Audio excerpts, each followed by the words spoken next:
ஆன்மா என்றால் என்ன? ஆத்மாவின் உண்மை இயல்பு என்ன? பிறப்பற்றது, இறப்பற்றது, மாற்றமற்றது, நித்தியமானது. ஆத்மா என்பது உடலிலிருந்து வேறுபட்டது. அது அறிவின் வடிவம், இருப்பின் வடிவம் மற்றும் ஆனந்தத்தின் வடிவமாகும்.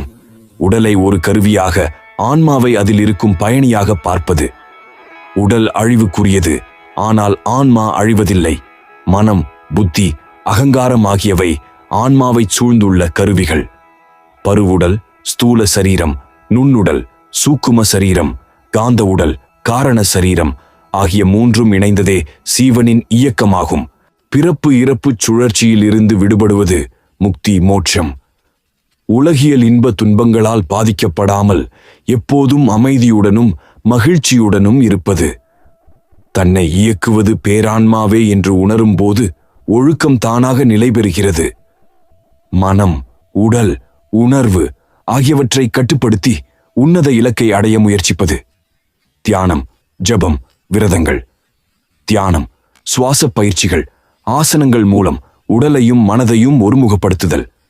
நான் யார் என்ற தேடலில் மூலம் தன்னுள் இருக்கும் இறைத்தன்மையை அல்லது ஆத்மாவின் உண்மை நிலையை அறிதல்.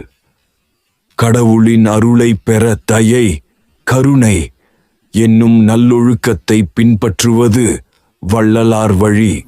ஒருவரின் ஒட்டுமொத்த கர்ம வினைகளின் தொகுப்பை சங்கேத கர்மம், ஆகாமிய கர்மம், பிராரப்த கர்மம் அறிவது. ஆன்மாவில் உள்ள பிரகாசமே கடவுள் என்று உணர்வது. ஆன்மா தனது வளர்ச்சிக்கும் கர்ம வினைகளை சமநிலைப்படுத்துவதற்கும் தேவையான படிப்பினைகளை கற்றுக்கொள்ளும் குடும்பத்தை தானே தேர்ந்தெடுப்பது ஆகும்.